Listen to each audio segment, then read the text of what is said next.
Marcus Donovan had everything money could buy, except trust.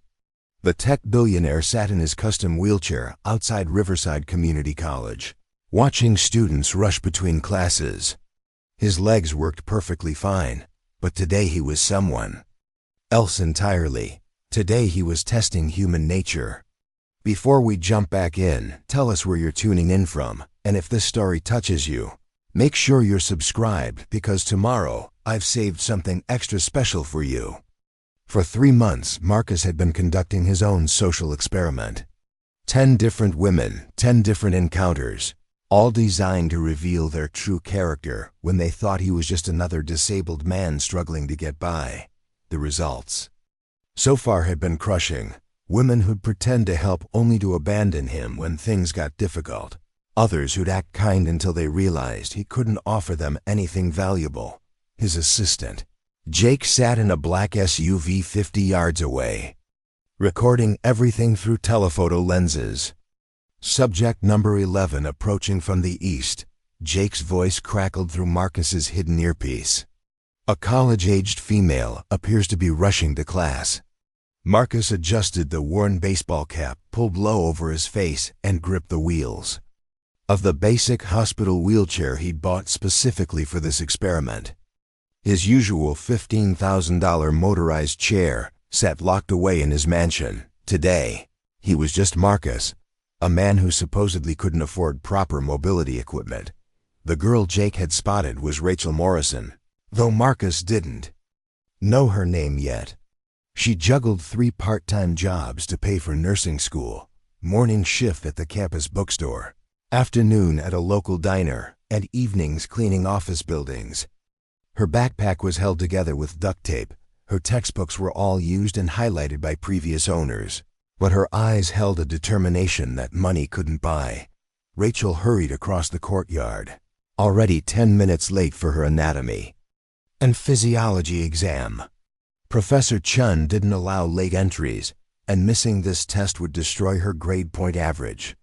She'd stayed up until 3 a.m. studying after her cleaning shift, surviving on instant coffee and pure willpower. That's when she noticed the man in the wheelchair. Marcus had positioned himself at the bottom of a steep ramp leading to the science building. The wheelchair's brakes were deliberately loosened, causing him to slowly roll backward every time he tried to push forward. He'd been stuck there for 20 minutes, watching as dozens of students walked past without a second glance. "Excuse me," Rachel said, dropping her backpack and rushing to his side. "Are you okay?" Marcus looked up, ready to deliver his rehearsed lines about broken brakes and being late for a job interview. But something in Rachel's concerned expression caught him off guard. She wasn't looking at him with pity or discomfort, just genuine worry. "The brakes seem to be acting up," he said, his voice rougher than usual. "Can't seem to get up this ramp." Without hesitation, Rachel moved behind his wheelchair. "I'll push you up." "Where do you need to go?" "Actually, I was trying to get to the administrative building across campus. I have an interview for a part-time data entry position." Rachel glanced at her watch, now 15 minutes late for her exam. Professor Chun would already be handing out test papers. Missing this exam meant retaking the entire course, which meant another semester of tuition she couldn't afford. "That's on the other side of campus," she said slowly. Then she looked at Marcus again, noting his nervous fidgeting, the carefully pressed but obviously old shirt, the hope mixed with anxiety in his expression. "You know what? Let me get you there." Marcus felt an unfamiliar tightness in his chest. "Don't you have somewhere to be? I heard the bell ring." "I do, but—" Rachel shook her head and began pushing the wheelchair. Some things are more important than being on time. As they moved across campus, Marcus found himself genuinely curious about this girl who'd just sacrificed something important for a complete stranger. "Are you sure about this? You seem like you were in a hurry." "I was rushing to an exam," Rachel admitted, navigating them around a group of students. "But there will be other exams. You said this was a job interview. Those are harder to reschedule." They talked as she pushed him along the winding paths, Rachel told him about her nursing program, her dream of working in pediatric care. 3 jobs she juggled to stay afloat. Marcus, staying in character, shared a fictional story about losing his previous job, struggling to find work that accommodated his supposed disability, living in a small apartment with his sister who was getting tired of supporting him. "The economy's tough right now," Rachel said, steering them around a construction zone. "But you seem really determined. I bet you'll get this job. What makes you think that?" "The way you talk about it. You're not bitter or defeated. You're just focused on moving forward." Marcus felt another unexpected pang. When was the last time someone had seen determination in him rather than just his bank account? They reached the administrative building, and Rachel carefully positioned his wheelchair near the entrance. "Do you want me to wait, in case you need help getting back?" Marcus almost said yes. For the first time in months, he was enjoying the conversation with someone who saw him as just a person. "Don't you have that exam? It's probably too late now." "Anyway," Rachel shrugged, but Marcus caught the flash of disappointment she tried to hide. "Besides, this feels more important." "Wait," Marcus said as Rachel started to turn away. "What did you say the exam was for?" "Anatomy and physiology. Professor Chun's class." Marcus's mind raced. Through his various business investments, he'd funded several programs at Riverside Community College. He happened to know that Professor Chun was also the department head who owed him a significant favor after Marcus's foundation had saved the nursing program from budget cuts last year. "Listen, Rachel." He stopped, realizing she'd never told him her name. "Oh, sorry, Rachel Morrison." She extended her hand with a warm smile. "Marcus." He shook her hand, noting the calluses from her cleaning job, the chipped nail polish she couldn't afford to replace. "Rachel, about that exam. Maybe if you explain to your professor what happened." "Professor Chun doesn't accept excuses. Trust me, half the class has tried." Rachel checked her phone. "I should probably head to work anyway. My shift at Murphy's Diner starts in an hour." Murphy's Diner on 5th Street. You know it? Marcus did know it. He owned the building it was located in, though Murphy himself had no idea his mysterious landlord was anyone more significant than a property management company. "I've eaten there a few times. Good coffee. Best in the city, according to Murphy. Though between you and me, I think that's just because he uses twice the normal amount of grounds." Rachel grinned. "Are you sure you don't need help getting back? I could swing by after my shift ends at 6. The offer was genuine, no strings attached. Marcus felt that unfamiliar tightness in his chest again. "That's incredibly kind, but I'll figure it out." "Okay, but here's my number just in case." Rachel pulled out a pen and wrote her contact information on the back of a crumpled receipt. "Don't hesitate to call if you need anything." As she walked away, Marcus stared at the receipt. In the corner, he could see part of her purchase: a single pack of ramen noodles and a bottle of generic pain reliever. Total, $2.47. Jake's voice crackled through his earpiece. That was different from the others. Marcus wheeled himself around the corner where Jake couldn't see him, then stood up and walked normally to the SUV. "Yeah, it was. So what's the verdict? Does she pass the test?" Marcus looked back toward the science building, where Rachel was probably explaining to a custodian why she was wandering the halls instead of being in class. "I don't think she was being tested, Jake. I think I was." That evening, Marcus did something he hadn't done in years. He went to Murphy's Diner alone, without bodyguards or assistants, just as a regular customer. He sat in a corner booth and watched Rachel work. She was efficient, kind, and professional, despite clearly being exhausted. When an elderly customer complained loudly about his coffee being too cold, Rachel apologized sincerely and brought him a fresh cup without charge. When a young mother struggled to keep her toddler entertained while waiting for her order, Rachel brought over some crayons and paper placemats for the child to draw on. Marcus ordered coffee and pie, leaving a modest tip, not too large to seem suspicious, but enough to matter. As Rachel cleaned his table, she looked at him with recognition. "Marcus, how did the interview go?" He'd almost forgotten his cover story. It went well. They said they'd call next week. That's great. I had a good feeling about it."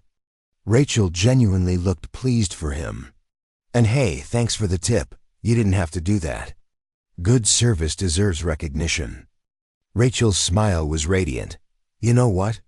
I'm glad I helped you today. Even if it meant missing that exam, it was worth it to meet someone genuinely decent. Preparing and narrating this story took us a lot of time, so if you are enjoying it, subscribe to our channel. It means a lot to us. Now back to the story." After she moved on to other tables, Marcus sat alone with his coffee, watching her work and thinking about what she'd said. Someone genuinely decent. When was the last time anyone had described him that way? His phone buzzed with a text from his assistant. "Board meeting moved to 8 a.m. tomorrow." Also, the background check on Rachel Morrison came back clean. No criminal history, excellent credit despite low income, volunteer work at local animal shelter on weekends. "Want me to dig deeper?" Marcus stared at the message for a long time before typing back. "No, cancel the background checks. This experiment is over." But even as he wrote those words, Marcus knew something had fundamentally shifted. The experiment might be over, but his interest in Rachel Morrison was just beginning. 3 days later, Marcus was back in his regular life, designer suits, boardroom meetings, and the constant weight of knowing that everyone around him wanted something from him. But he couldn't stop thinking about Rachel's easy smile, her selfless help, the way she'd treated him like he mattered when she thought he was just a struggling man in a wheelchair. He'd had Jake quietly arrange for Professor Chun to offer Rachel a makeup exam, officially due to administrative scheduling conflicts, that day. Jake reported that Rachel had aced the test and was back on track with her nursing program. Marcus told himself that was enough.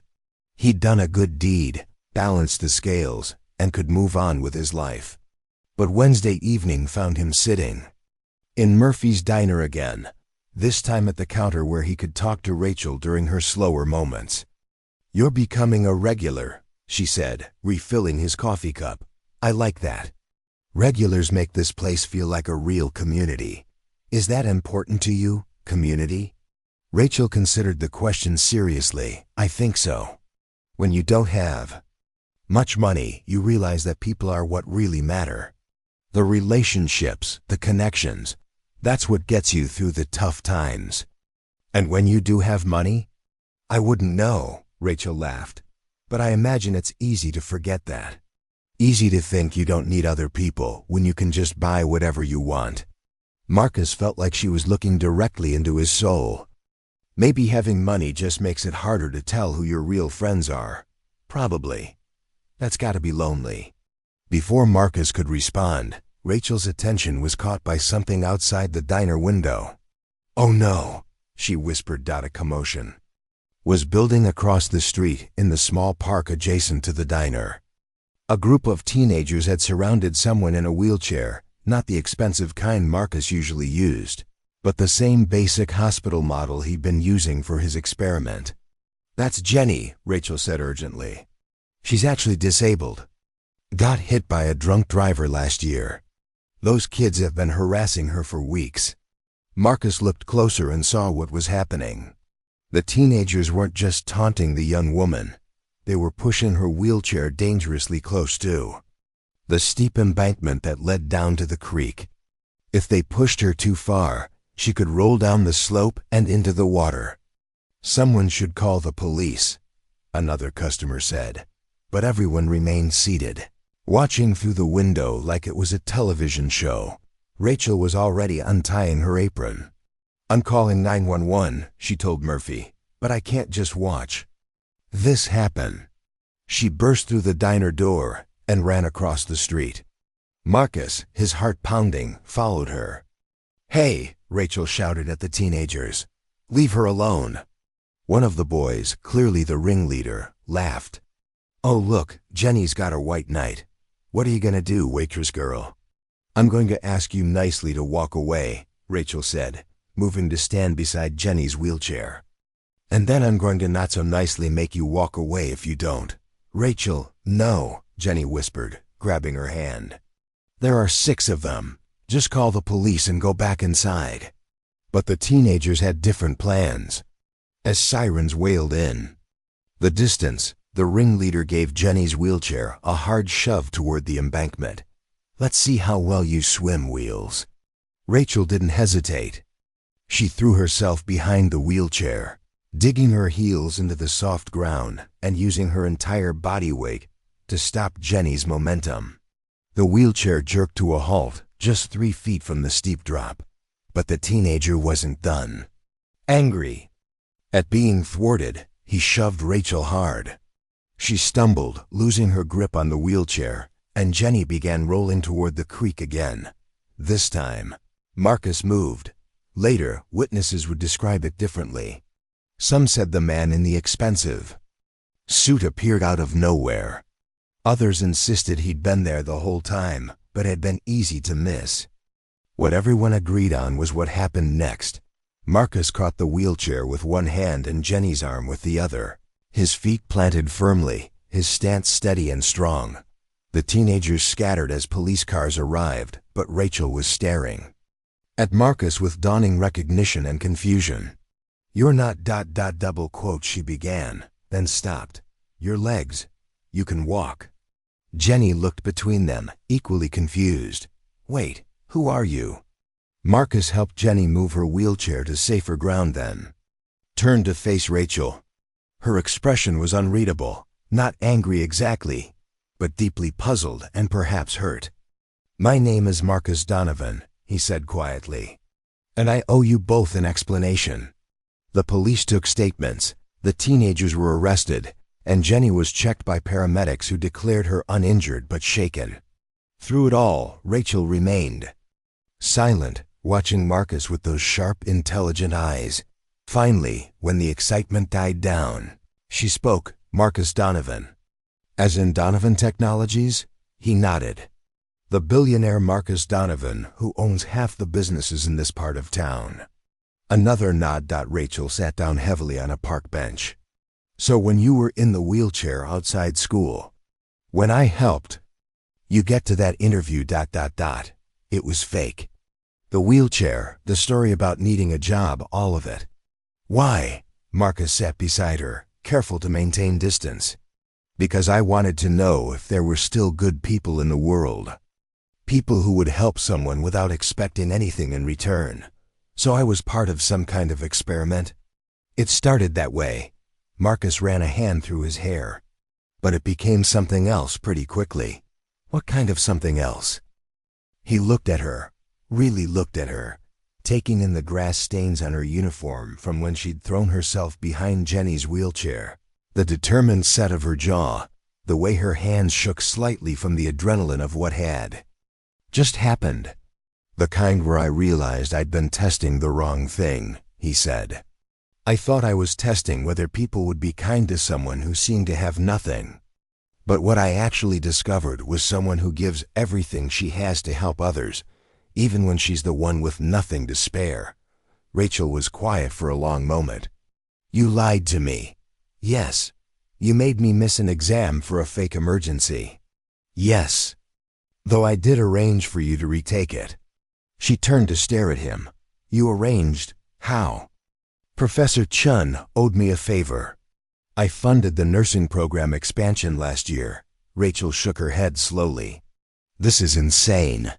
You're telling me that one of the richest men in America has been playing dress-up and following me around town? When you put it like that, it sounds pretty creepy. Despite everything, Rachel's lips twitched in what might have been the beginning of a smile. It is pretty creepy, Marcus, but also ... She paused, thinking. Also kind of desperate. And sad. Sad? You've got all that money, all that power, and you're so lonely that you have to pretend to be someone else just to meet decent people. Rachel shook her head. Yeah, that's really sad. Marcus felt the truth of her words like a physical blow. You're right. It is sad. They sat in silence, watching as the last police car pulled away and normal evening activity resumed around the Waco Park. So what happens now? Rachel asked. Do you go back to your mansion and your experiments, and I go back to my 3 jobs and ramen noodles? I was hoping, Marcus said carefully, that maybe we could start over. No tests, no lies, no wheelchairs. Just 2 people getting to know each other honestly. Honestly? Rachel raised an eyebrow. You mean like how you should have been honest from the beginning? Exactly like that. Rachel stood up and brushed grass off her uniform. I need to get back to work. Murphy's probably wondering where I disappeared to. Marcus's heart sank. So that's it? No, that's not it. Rachel looked down at him, and this time her smile was full and genuine. That's me giving you a chance to prove you meant what you said about honesty. How do I do that? Tomorrow's my day off from the diner. I volunteer at the animal shelter from 9 to noon. If you want to start over honestly, you can meet me there, as yourself, not as some character you're playing. We'll see if the real Marcus Donovan is someone I'd want to get to know. She started walking back toward the diner, then turned around. Oh, and Marcus? Next time you want to test someone's character, try being vulnerable for real instead of faking it. You might be surprised by what you discover about yourself. As Marcus watched her go, Jake's voice crackled through his forgotten earpiece. So, how did she do on the test? Marcus pulled out the earpiece and dropped it in a trash can. She passed, he said to himself. Question is, did I? The next morning, Marcus Donovan, billionaire, CEO, and master of the universe, stood outside the Riverside Animal Shelter wearing jeans and a t-shirt, holding a bag of dog treats and feeling more nervous than he had before any board meeting or business deal. Through the window, he could see Rachel inside, kneeling beside a cage and gently coaxing a scared puppy to eat from her hand. She was beautiful kind, real, everything he'd spent months searching for. Now came the hardest test of all, being himself, and hoping that would be enough. Marcus took a deep breath and walked through the door, ready to find out if a billionaire and a nursing student could build something real together. One honest conversation at a time. Rachel was cleaning out kennel number 7 when she heard the front door chime. She didn't look up immediately. Saturday mornings brought a steady stream of families looking to adopt weekend companions they'd probably abandon by Tuesday. I'll be right with you, she called out, finishing with the water bowl. Take your time, the voice made her pause. Deep, familiar, but different somehow. Less guarded than she remembered. She turned around to find Marcus Donovan standing awkwardly by the adoption board, reading the profiles of available dogs like he was studying a quarterly earnings report. You came, she said, genuinely surprised. You said to meet you here if I wanted to start over honestly. Marcus held up a bag of premium dog treats. I brought these. The pet store clerk said they were the good kind. Rachel wiped her hands on her volunteer's smock and walked over to examine the bag. These cost more than I spend on groceries in a week. Is that bad? It's very you, she said with a small smile. Come on, let me show you around. The Riverside Animal Shelter was nothing like the sterile, corporate environments Marcus usually inhabited. Dogs barked from behind chain-link gates, cats prowled in multi-level towers, and volunteers in mismatched clothing moved between enclosures with practiced efficiency. We're always understaffed, Rachel explained as they walked past the dog runs. Most of our volunteers are high school students doing community service or retirees with time on their hands. We don't get many billionaires. I've never done anything like this before. What volunteer work or honest conversation? Marcus paused. Both, actually. Rachel stopped in front of a large enclosure housing a German Shepherd mix with graying around his muzzle. The The dog watched them approach but didn't move from his corner. "This is Bruno," Rachel said softly. "He's been here 8 months. Most people want puppies or smaller dogs. Bruno's 9 years old and has some hip issues, so he's harder to place. Why do you volunteer here?" "Because they need help, and I can provide it." Rachel knelt by the cage, extending her fingers for Bruno to sniff. "Same reason I helped you that day, I guess. Sometimes the only difference between someone having a good day or a bad day is whether another person decides to care." Marcus watched her interact with the dog, noting the same gentle patience she'd shown him when he was pretending to need help. "What made you want to be a nurse?" "My little brother had leukemia when I was in high school." Rachel's voice became quieter. "Spent 2 years in and out of hospitals. The nurses were the ones who made it bearable, not just for him, but for our whole family. They remembered his favorite juice, made jokes when he was scared, celebrated every small victory like it was the most important thing in the world." "Did he ... "He's fine now, 20 years old and studying to be a teacher." Rachel smiled, but Marcus caught the shadow that crossed her face.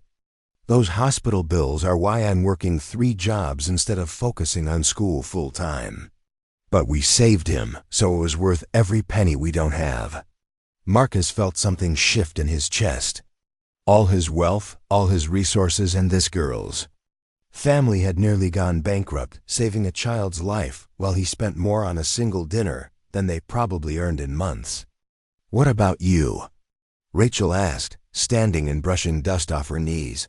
"What made you want to be a tech mogul?" "I was good with computers. Built my first program when I was 12, a simple game about a knight rescuing a princess. My dad said it was a waste of time, that I should focus on real subjects like business or law." Marcus surprised himself by sharing something he rarely talked about.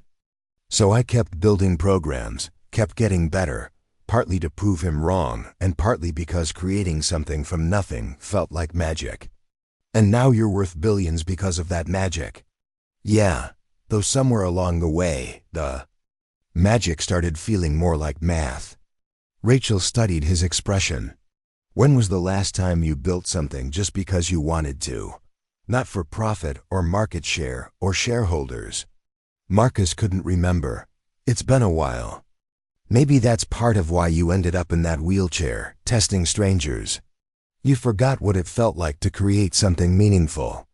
Before Marcus could respond, a volunteer coordinator approached them, Mrs. Patterson, a 70-year-old former teacher who ran the weekend shifts with military precision. "Rachel, dear, could you help with the new intake in room 3? And who's your friend?" "This is Marcus," Rachel said smoothly. "He's interested in volunteering." Mrs. Patterson sized him up with sharp eyes. "We need someone to help with the weekend dog walks. Think you can handle that, Marcus?" Yes, ma'am." "Good. Rachel will show you the ropes. We pair new volunteers with experienced ones for the first few weeks." She handed him a clipboard with liability waivers. "Fill these out, and Marcus, the dogs don't care how much money you have. They care whether you're patient and kind." As Mrs. Patterson walked away, Rachel grinned. "She's terrifying, but she's turned this place around in the past 5 years. Used to be a kill shelter before she took over." Marcus began filling out the paperwork, pausing when he reached the emergency contact section. He realized he wasn't sure who to put down, his assistant, his lawyer. When had his life become so isolated that he didn't have a single person he could call in an emergency who wasn't on his payroll? "You can put me down for now," Rachel said quietly, noticing his hesitation. "If you want."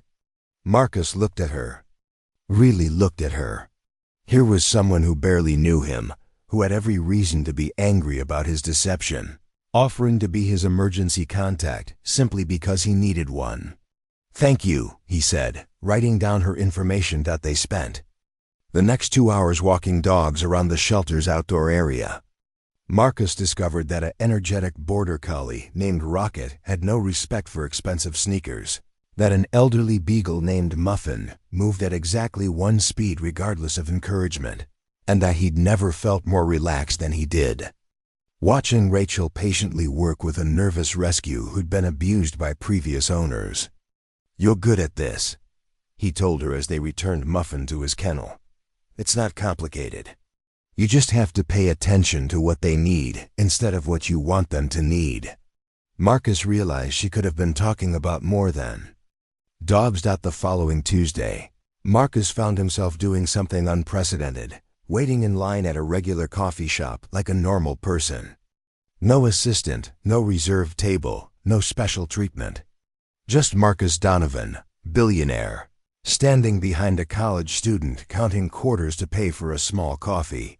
He'd been thinking about Rachel constantly since Saturday, not just about her kindness or her genuine nature, but about the questions she'd asked him. When was the last time he'd created something meaningful? When had he stopped seeing magic in his work?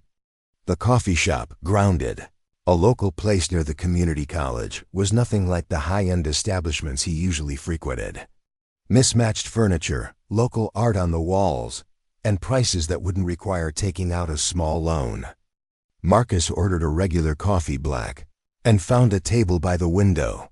He was supposed to be reviewing merger documents, but instead he found himself sketching on a napkin. Nothing elaborate, just the outline of a program interface, something that had been percolating in the back of his mind since his conversation with Rachel. A platform that could connect volunteers with local organizations, matching people's skills with community needs. "Is this seat taken?" Marcus looked up to find an elderly man with a walker gesturing to the chair across from him. The coffee shop was nearly full, with only a few empty seats scattered around. "Please," Marcus said, moving his papers to make room. "Much obliged. I'm Frank Morrison." The man settled into his chair with a soft grunt. "Don't usually see suits in here during the day. You playing hooky from work? Something like that." Marcus studied the man's face, noting the familiar eyes, the similar bone structure. "Morrison, any relation to Rachel Morrison?" Frank's face lit up. "That's my granddaughter. You know our Rachel?" Marcus felt the coincidence like a physical weight. Of all the coffee shops in the city, he'd chosen the one where Rachel's grandfather apparently spent his afternoons. "We've met a few times. She's a good girl. Works too hard, though. 3 jobs plus school. It's not healthy for someone her age." Frank shook his head. "But she won't take help from family. Says we've already sacrificed enough for her brother's medical bills. Her brother had leukemia," she mentioned. "Tommy, sweet kid, smart as a whip. Nearly lost him when he was 16. Frank's eyes grew distant. Rachel was just 17 herself, but she stepped up like she was his mother. Drove him to every appointment, sat with him through chemo, tutored him to keep up with school. We would have done anything to save that boy, and we did. Remortgaged the house, cleaned out the retirement fund, sold everything that wasn't nailed down." Marcus felt that familiar tightness in his chest. "And Rachel's been working to help pay those bills ever since. She doesn't have to, we tell her that. But you know Rachel, she sees someone struggling, she helps. That's just who she is." Frank studied Marcus more carefully. "You said you've met her a few times. You're not one of those boys from her school trying to date her, are you? Because I'll tell you right now, she doesn't have time for games." "No games," Marcus said quietly. "I'm just trying to figure out if I'm good enough for someone like her." Frank's eyebrows rose. "Now that's an interesting way to put it. Most young men assume they're God's gift to women. What makes you think you might not be good enough for Rachel?" Marcus looked down at his napkin sketch, then at his expensive watch. His tailored suit, the smartphone that cost more than most people's monthly rent. "I have a lot of things, but I'm not sure I have much to offer someone who values the things that actually matter, such as kindness, selflessness, the ability to see what people need and provide it without expecting anything in return." "Frank, was quiet for a moment. You know, Rachel's parents died when she was 15. Car accident. She and Tommy came to live with my wife and me, and I watched that girl grow up fast. Too fast, maybe. But she never became bitter, never asked why. Me? She just rolled up her sleeves and did whatever needed doing. She's remarkable, she is. And you know what she needs more than anything? Frank leaned forward. Someone who sees her. Really sees her. Not the girl who works 3 jobs, not the one who's always helping everyone else, but Rachel. The one who used to draw pictures of dragons when she was little, who cries during sad movies, who dreams about traveling to Ireland someday just because she thinks the countryside looks peaceful. Marcus thought about Rachel at the animal shelter. The way her face had softened when she talked about the nurses who'd helped her brother, the gentle patience she'd shown with every scared animal they'd encountered. "What would you do?" Marcus asked carefully. "If you had the resources to help her, to make her life easier?" Frank chuckled. "I'd be careful about how I offered that help. Rachel's got pride, and she's earned it. She won't take charity, especially not from someone she doesn't trust completely. But if someone genuinely cared about her, if they were patient and respectful, double quotes, he shrugged, she might let them walk alongside her instead of trying to carry her burdens alone. Walk alongside her? Be her partner, not her rescuer. There's a difference." Marcus nodded, understanding. He'd spent weeks testing Rachel's character, but maybe the real test was whether he could prove himself worthy of walking alongside someone so fundamentally good. "Frank," he said suddenly, "what do you know about graphic design programs?"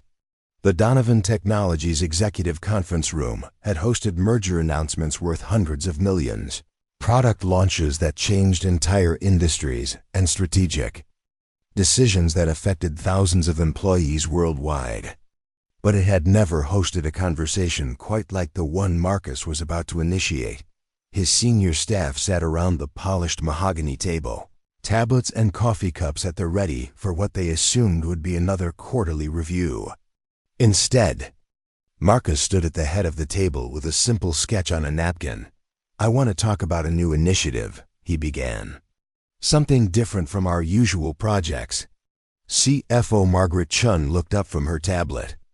"Is this about the healthcare platform acquisition? Because the numbers on that are still, no, this is about community engagement, local volunteer matching." Marcus placed the napkin on the conference table. "A platform that connects people who want to help with organizations that need assistance." Silence filled the room. Marketing Director James Walsh cleared his throat. "Marcus, with all due respect, that's not really our wheelhouse. We do enterprise software, cloud computing, data analytics for Fortune 500 companies. Community volunteer work is more of a charity sector thing." "Exactly," Marcus said, "which is why it matters." His staff exchanged glances. In 15 years of working for Marcus Donovan, they'd never seen him passionate about anything that didn't have a clear profit margin and market strategy. "What's the revenue model?" asked Head of Development Lisa Park. "There isn't one. This would be free to use." More silence. "Free," Margaret repeated slowly. "As in, no subscription fees, no premium tiers, no advertising revenue? Free as in actually helping people connect with ways to make their communities better." Marcus sat down, looking at each of their faces. "I know this isn't typical for us, but I've been thinking about what we could build if we focused on impact instead of income." James leaned forward. "Marcus, are you feeling all right? Because this sounds like the kind of idealistic nonprofit thinking that what? That actually makes a difference in people's lives." The room went very quiet. Marcus Donovan didn't interrupt his senior staff. He certainly didn't challenge their profit-focused mindset. Lisa spoke carefully. "If we're serious about this, we'd need to think about user experience, data security, matching algorithms.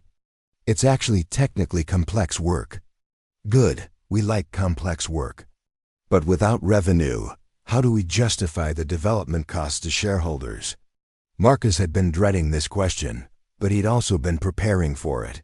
We justify it by doing something meaningful with the resources we have. We justify it by building something that makes the world slightly better instead of just making us slightly richer. Margaret set down her pen. Marcus, can I ask what brought this on? Yesterday, you were focused on the Singapore expansion, and today you want to build free software for volunteers?